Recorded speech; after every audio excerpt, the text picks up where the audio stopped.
کہ جیسے چوتھے امام کے بارے میں ملتا ہے، مولا علی کے بارے میں ملتا ہے، بلکہ یہ بھی ملتا ہے وہ راتوں کو اٹھ کے بوری میں روٹیاں ڈال کر وہ محلے میں گھومتے تھے مدینے کے. اور اب آپ بتائیں، دیکھیں عبادت میں پھر بھی اپنے گھر میں ہوتا ہے، پرسکون ہوتا ہے، لیکن روٹیوں کو اپنے کاندھے پہ پیٹھ پہ ڈال کے گھومنا، اس سے تو تھکن ہونی چاہیے اور نیند آنی چاہیے. اور ہمارے یہاں ہم کچھ بھی نہیں کر رہے ہوتے، دن بھر اے سی میں گھر میں بیٹھے ہوئے ہوتے ہیں پنکھے کے نیچے، پھر بھی 9 10 11 گھنٹے جو ہے وہ صبح ہماری آنکھ ہی نہیں کھلتی.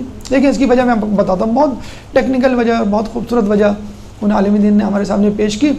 وہ یہ کہتے ہیں، ایک مثال سنیے پہلے.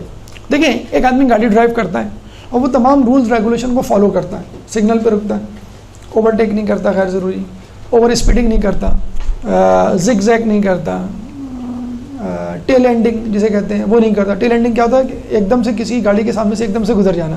مغرب میں یہ جرم ہوتا ہے، آپ اس گاڑی کو ٹکر بھی نہ ماریں لیکن سامنے سے ایک دم سے گزر جائیں کہ وہ ڈر جائے اور اپنی گاڑی دوسری طرف کر لے. یہ ٹیل اینڈنگ کہلاتی ہے. یہ بھی مغرب میں جرم ہے، ہمارے یہاں تو خیر ہاں ٹیل اینڈنگ، ہاں یعنی بالکل ایسے جیسے چھوتے ہوئے گزر جائے اور لگے نہیں آپ کو اور آپ ڈر جائیں اور آپ فوراً اپنی بائک والے تو بہت بیچارے وہ ہوتے ہیں یا اپنی گاڑی. تو یہ سب جو ریکلیس ڈرائیونگ جسے کہتے ہیں نا، غیر محفوظ ڈرائیونگ اگر کوئی کرے تو جب وہ گھر آئے گا تو کیا وہ پرسکون ہوگا؟ نہیں ہوگا. اگر ایکسیڈنٹ نہ بھی ہو تو بھی وہ پرسکون نہیں ہوگا. میں آپ کو مثال دیتا ہوں. آپ کو کہا جاتا ہے کہ آپ کے فلاں رشتہ دار جو ہے وہ سول ہاسپٹل میں جلدی جائیے. آپ جاتے ہیں گاڑی میں بیٹھ کے، آپ کس طرح چلاتے ہوئے جائیں گے؟ اسٹریس، ٹینشن، سگنل توڑیں گے، یہ کریں گے وہ کریں گے. لیکن جب آپ کو جہاں جاتے ہیں تو پتہ چلتا ہے کہ نہیں بھائی وہ غلطی سے بلا لیا، کسی اور کا نام تھا، وہ نمبر آپ کو لگ گیا. جب آپ واپس آئیں گے اپنے گھر، پھر کیسے آئیں گے؟ آپ جو ہے وہ KFC کا بروسٹ کھا کے کولڈ ڈرنک پیتے اور ریلیکس کول بھی سے کیسے کہتے ہیں نا کہ آئیں گے. تو جانے میں انرجی زیادہ خرچ ہوئی یا آنے میں؟ جانے میں نا. کیوں؟ اسٹریس اور against the law, against the nature, against the society یا سوشل نارمز کے تحت آپ گئے. تو جو انسان فطری اصولوں، قدرتی اصولوں، طبعی اصولوں، شرعی اصولوں کے خلاف زندگی گزارتا ہے وہ ہمیشہ ٹینشن میں رہتا ہے. گناہ گار کو نیند نہیں آتی، چاہے اس کی عادت بن چکی ہے گناہ، اس کو نیند نہیں آتی، لیکن پرہیزگار اور جسے کہتے ہیں کہ نیکوکار کو نیند آ جاتی ہے. تو اگر کوئی شخص دن بھر کے اوقات اللہ کی اطاعت میں گزارے گا تو اس کی کوئی کنفرنٹیشن یا نزاع یا اختلاف کسی سے نہیں ہوگا. لگے گا کہ پوری کائنات اس کی اتباع کر رہی ہے. آپ نے پڑھا ہوگا نا کہ جب انسان نماز پڑھتا ہے تو اس کا لباس، اس کا بدن، اس کے آس پاس موجود تمام اشیاء اس کے ساتھ نماز پڑھتی ہے، اس کا تسبیح کرتی ہے. تو آپ اللہ کی اطاعت کریں گی تو آپ دیکھیے گا کہ تمام لوگ آپ کے ساتھ ہم آہنگ ہو جائیں گے. ہو سکتا ہے آپ کو نظر آئے وقتی طور پر کچھ مخالفت، لیکن آپ دیکھیے گا وہ مخالفت وقتی ہوگی. اور جیسے آپ جاتے ہیں نا کہ سگنل جو ہے وہ ریڈ ہوتا ہے، آپ بڑے پرسکون انداز سے جاتے ہیں، جیسے ہی آپ سگنل تک پہنچتے ہیں وہ گرین ہو جاتا ہے ایک دم سے، تو آپ کو گاڑی کا گیئر بدلنے کی بھی کوشش یا وہ نہیں کرنی پڑتی جستجو. تو جو شخص اللہ کی اطاعت کے ساتھ طبی اصولوں کے تحت زندگی گزارے گا، بہت پرسکون زندگی گزارے گا. اور جب پرسکون رہے گا تو اس کی نیند بھی کم ہوگی. ہم نیند کیوں لیتے ہیں؟ اپنی باڈی کو ریسٹ دینے کے لیے. تو جب آپ پورے دن پرسکون رہے تو پھر آپ کو ریسٹ کی ضرورت ہی نہیں پڑے گی، یا کم از کم نیند کم ہوگی. ہم یہ سمجھتے ہیں کہ 2-3 گھنٹے کی نیند بھی کافی ہے.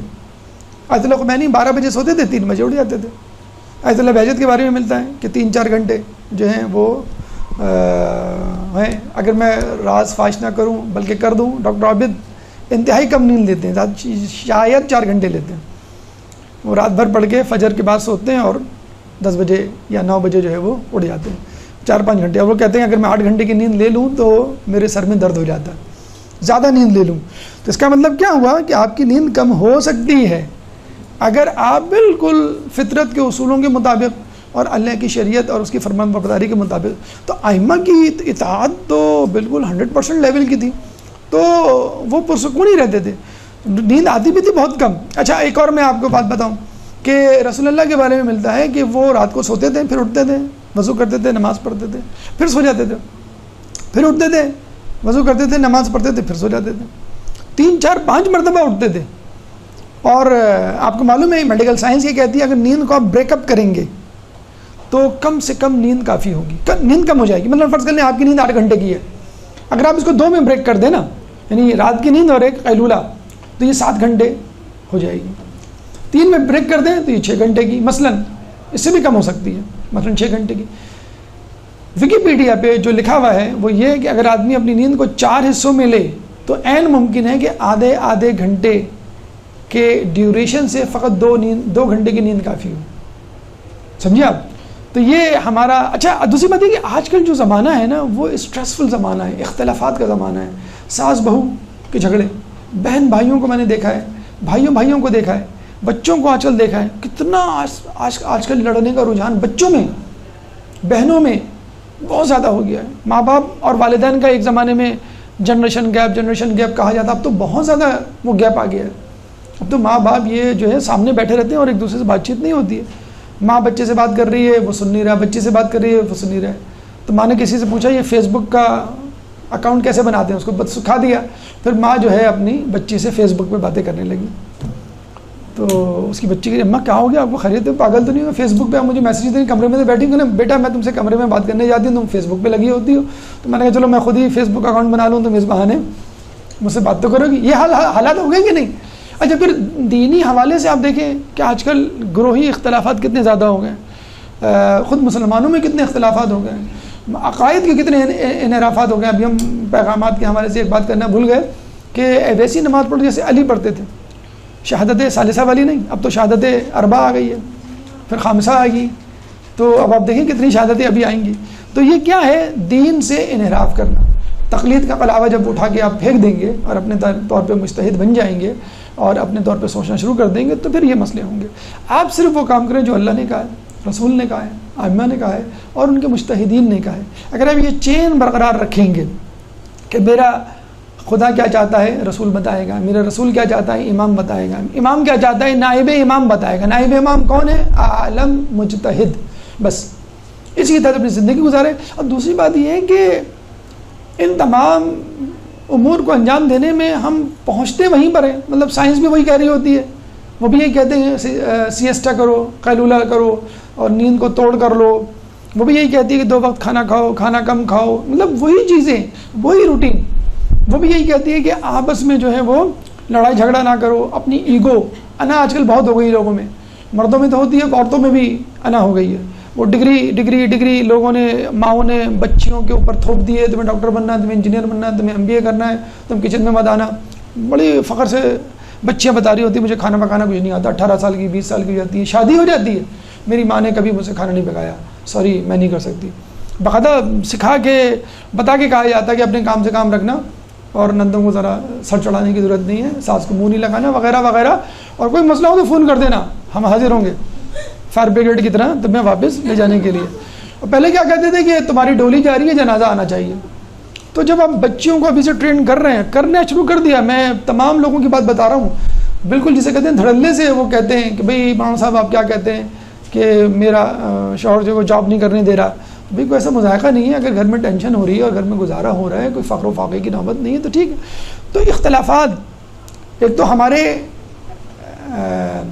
ذاتی خدا سے اختلاف کا کیا مطلب ہے؟ خدا کہہ رہا ہے نماز پڑھو، ہم نہیں پڑھتے. خدا کہہ رہا ہے جھوٹ نہ بولو، ہم بولتے ہیں. ٹھیک ہے، یہ اختلاف اللہ تعالیٰ نے اس کی سزا دی ہے کہ تم مجھ سے اختلاف کر رہے ہو، تم میری نافرمانی کر رہے ہو، میں تمہیں آپس میں لڑوا دوں گا، میں تمہیں ایک دوسرے کی نافرمانی پہ مجبور کر دوں گا. دیکھیں اولاد والدین کی نہیں مانتی نا.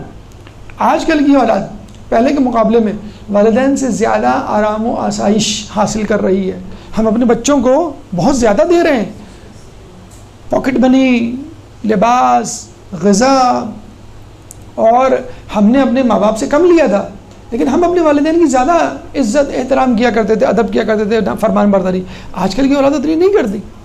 تو کیا ہے کہ ہم نے اللہ تعالیٰ کی اطاعت، طبعی قوانین، فطری قوانین کو چھوڑ دیا ہے. اس لیے ہماری نیندیں ڈسٹرب ہو گئی ہیں اور نیندیں پوری نہیں ہوتی. ہم 8-8 گھنٹے کیا 10-10 گھنٹے بھی سو جائیں تو ہمیں جو ہے وہ سکون نہیں ملتا. دیکھیں بھوک نیند کے متعلق کہا جاتا ہے جتنی بڑھاؤ بڑھے گی، جتنی کم کرو کم ہوگی. اس میں کوئی لمیٹیشن نہیں ہے، آپ کی مرضی ہے، آپ جتنی چاہے نیند لیں.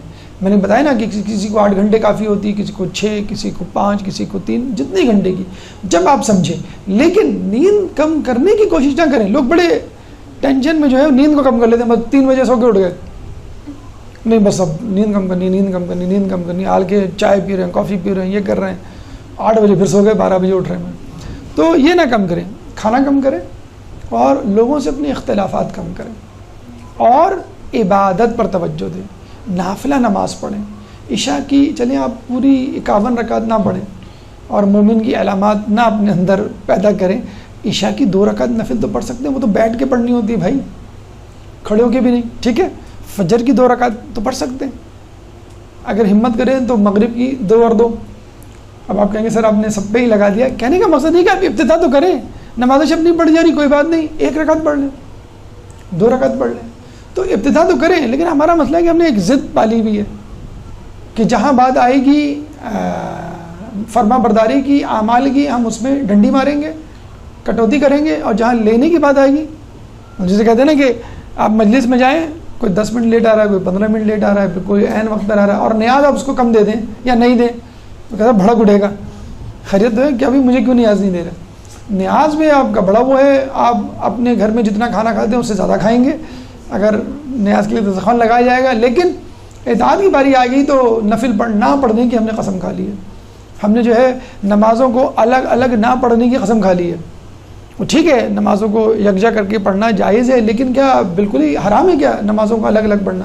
یہ بس ہم نے تمام چیزوں کو، سہولیات کو اپنے اوپر طاری کر لیا. اور جہاں کچھ دینے کی باری آتی ہے، روزوں کی ہم نے قسم کھا لی ہے کہ بس ماہ رمضان میں رکھیں گے، ماہ رمضان کے علاوہ ہم نہیں رکھیں گے.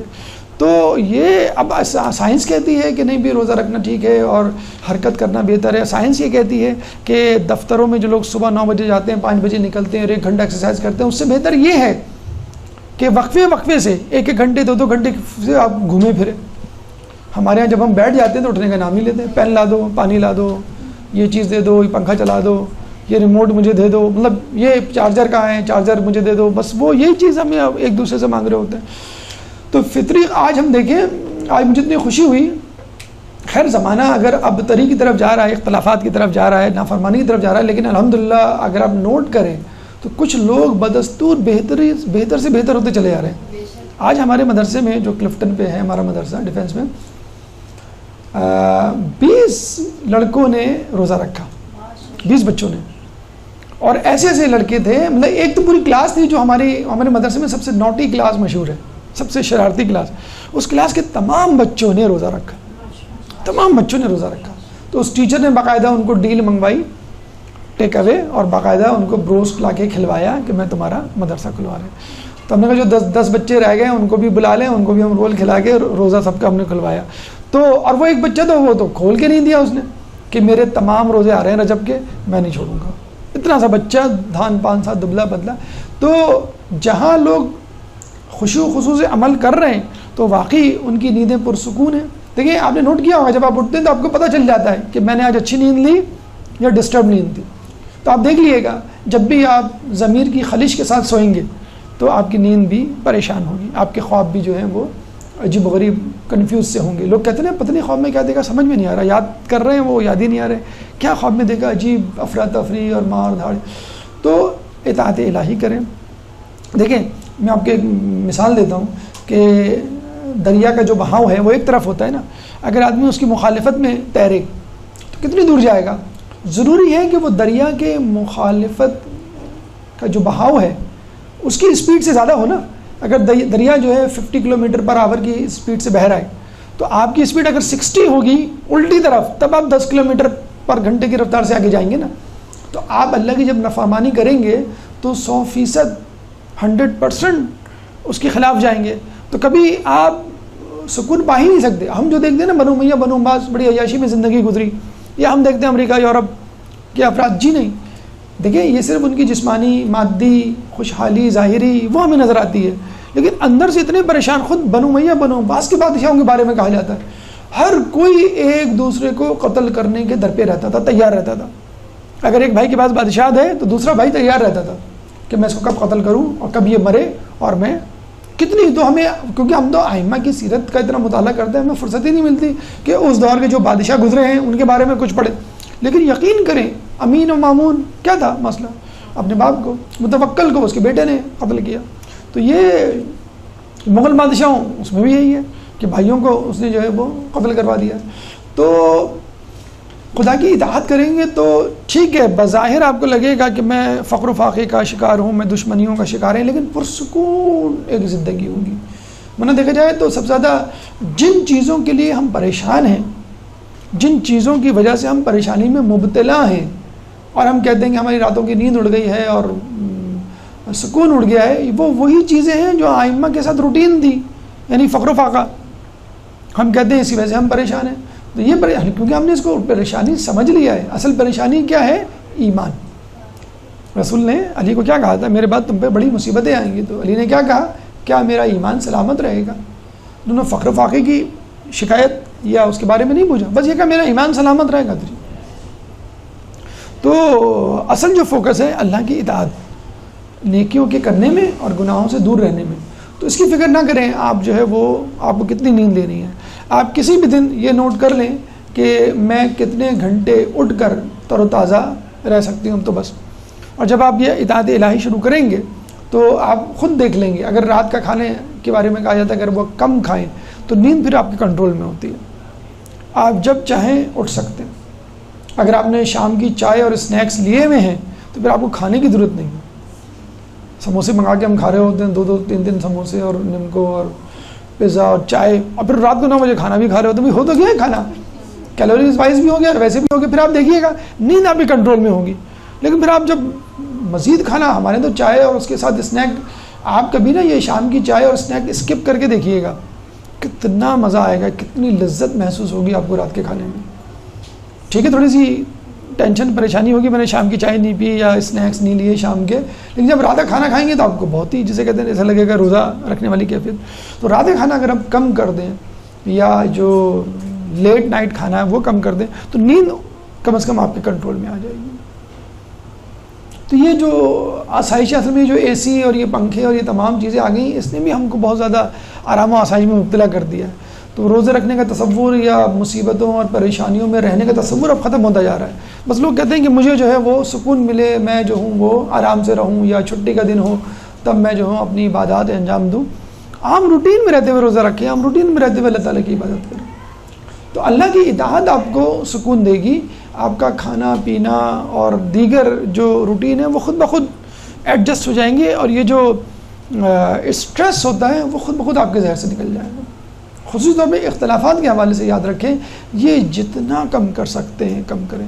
خواتین میں تو کچھ زیادہ میں نے دیکھا ہے، وہ جو جوائنٹ فیملی سسٹم ہوتا ہے اس میں جو ہے وہ ان کو بہت زیادہ پریشانی ہوتی ہے، نندوں کی طرف سے، ساس کی طرف سے، دیور کی طرف سے، خود شوہر کی طرف سے، جسے کہتے ہیں کہ پریشانی ٹینشن ہوتی ہے. تو ان کو کم کرنے کا میں آپ کو چھوٹا سا ایک مثال دیتا ہوں، وہ آپ یاد رکھیے گا، مجھے بڑی پسند آئی. کہ یہ جو اختلافات ہیں اس میں زیادہ تر وجہ کیا ہوتی ہے. سنیں میں آپ کو ایک چھوٹی سی وہ سناتا ہوں مثال. دبئی میں یا کسی جگہ پر ایک گاڑی بنی، نئی گاڑی، بہت لیٹسٹ ماڈل کی، تمام فیسلٹیز اس میں موجود. تو انجینئرز نے جب اپنے کمپنی کے ایگزیکٹو کو وہ گاڑی دکھائی تو وہ بڑا خوش ہوا، بھئی ایسی گاڑی اور اتنی فیچرز کے ساتھ گاڑی اب تک دنیا میں بنی نہیں ہے، چلو اس کی ہم ایگزیبیشن کرتے ہیں اور پھر لوگوں کو بتلاتے ہیں اس میں کیا کیا فیچرز ہیں، انشاءاللہ یہ گاڑی بڑی مہنگو دام میں بکے گی، ہمیں بڑا پروفٹ ہوگا. تو ایک دن مقرر کیا گیا، لوگوں کو بلایا گیا اور لوگ آ کے بیٹھے، اسٹیج لگایا گیا، بہت بڑا آڈینس وہ تھا ہال. تو جب گاڑی کو نکالنے لگے تو پتہ چلا گاڑی جس گیراج میں تھی اس کی جو بیم، یہ جو بیم ہے اس کی بیم اتنی نیچے تھی کہ گاڑی نکل نہیں سکتی تھی، وہ بھی چند انچ. یا تو گاڑی کو توڑا جائے اوپر سے، اس کی چھت کو کاٹا جائے، یا پھر بیم کو توڑا جائے. اب وہ ایگزیکٹیوز اور سارے اس کے جو انجینئرز اور ورکرز پریشان کمپنی کے کہ لوگ باہر ہزاروں کی تعداد میں کھڑے ہوئے، گاڑی کی نمائش کرنی ہے اور گاڑی گیراج سے نہیں نکل رہی. تو کمپنی کے تمام ایگزیکٹیوز کو بلایا گیا، میٹنگ بھی لائی گئی فوراً ایمرجنسی کے، بھی جلدی بتائیں ہم کیا کریں. تو کوئی کہہ رہا ہے کہ وہ چھت کاٹ دو، کوئی کہہ رہا ہے بیم توڑ دو، کوئی کہہ رہا ہے یہ کرو. اس دن ٹی بریک ہوا تو پی این آیا، اس نے چائے سرو کی. میں پوچھا کس بات پہ بحث ہو رہی ہے، آپ لوگ جا کیوں نہیں رہے؟ کہیں گے یہ مسئلہ ہو گیا ہے، ہم سوچ رہے ہیں کیا کریں کہ بیم توڑیں یا گاڑی کو یا دوبارہ نئی گاڑی بنائیں. تو اس نے کہا اگر آپ برا نہ بنائیں تو میں مشورہ دوں ایک. کہنے گا ہاں. پہلے تو وہ ہنسے ہی، ہمیں چائے پلانے والا کیا مشورہ دے گا. تو اس نے کہا ایسا کریں، کتنے انچ ہے؟ کہنے بس 2 انچ ہے. کہنے ایسا کریں آپ 2 انچ ٹائروں سے ہوا نکال لیں، 2 انچ ٹائروں سے ہوا نکال دیں، گاڑی جو ہے وہ نیچے چلی جائے گی، جب آگے جائیں گے تو پھر دوبارہ بھر دیے گا. تو یہ ہمارے اندر جو تکبر و انا پرستی کی ہوا ہے نا، یہ بہت ہے. اس نے ایسا کیوں کہہ دیا، اس نے میں بیوقوف کیوں بنا دیا، اس نے جو ہے مجھے فلاں جملہ کہہ دیا، یا اس نے میری شکایت کر دی، یا جو میں نے کہا ہے ویسا کیوں نہیں کیا، میں نے جو کپڑے استری کرنے کو بولے تھے وہ والے کیوں نہیں کیے، جس طرح استری کرنی چاہیے اس طرح کیوں نہیں ہوئی، کھانوں میں اتنی مرچیں کیوں ہیں، پورے دن مجھے جو ہے وہ مرچیں لگنی ہیں، پتہ نہیں کیا کیا، مطلب چھوٹی چھوٹی باتوں میں جو ہے وہ جوتے یہاں کیوں پڑے وہاں کیوں نہیں پڑے، چپل کیوں نہیں پہنی ہوئی، تم کس طرح آگے ہاتھ دھوئے. مطلب ٹھیک ہے، بچے بھی پریشان کرتے ہیں، بیوی پریشان کرتی ہے، شوہر پریشان کرتا ہے، نند ساتھ سب ایک دوسرے کو پریشان کر رہے ہوتے ہیں، کیونکہ ہر کوئی اپنا کمفرٹ زون تلاش کر رہا ہوتا ہے کہ بھئی مجھے کیا پسند ہے کھانے میں، مجھے کیا پسند ہے لباس میں. بچوں کو آپ کر دیں کیا پینٹ شرٹ پہن کے جا رہے ہو، آج جشن ہے، ذرا سا قمیص شلوار اچھا سا پہن کے جاؤ، یہ کیا تم فضول کپڑے گندے سندے. تو وہ ہر ایک کے اپنا تھوڑا تھوڑا، اگر جتنا آپ عمل کروا سکتے ہیں یا خود عمل کر سکتے ہیں کریں، نہیں ہو سکتا کوئی بات نہیں. چشم پوشی کہا گیا نا کہ معاشرے میں اگر آپ سکون چاہتے ہیں تو چشم پوشی اختیار کریں، یعنی لوگوں کو اگنور کریں. اگر رسول اللہ پکڑ کرنے پر آ جاتے تو مجھے بتائیں کتنے لوگ بچتے، کتنے لوگ رسول اللہ کی بتائی ہوئی معصوم ہی نہیں بچتے، اور کون بچتا، رسول اللہ کی بتائی باتوں پہ 100% کون. تو آپ لوگوں سے چشم پوشی کریں انشاءاللہ. ہم نے وہ دعائے کمیل کے حوالے سے بتایا تھا نا کہ ایک شخص گناہ گار تھا، اللہ نے اس کو بخش دیا، وہ بڑا پریشان ہوا. کہیں گے تو نے کیوں بخش دیا، میری تو گناہ زیادہ تھے میرے خیال میں. کہیں گے تو لوگوں کے گناہوں سے کوتاہی سے چشم پوشی کرتا تھا، آج ہم تجھ سے چشم پوشی کر رہے ہیں. تو آپ جو ہیں اپنے بچوں سے، خصوصاً وہ لوگ جو آپ کے زیر نگرانی ہوتے ہیں، جن پہ آپ محتمم اور رئیس ہوتے ہیں، ان سے چشم پوشی کیجئے، انشاءاللہ اللہ تعالیٰ آپ سے چشم پوشی کرے گا. برحمتك يا أرحم الراحمين وصلى الله على محمد وآله الطاهرين.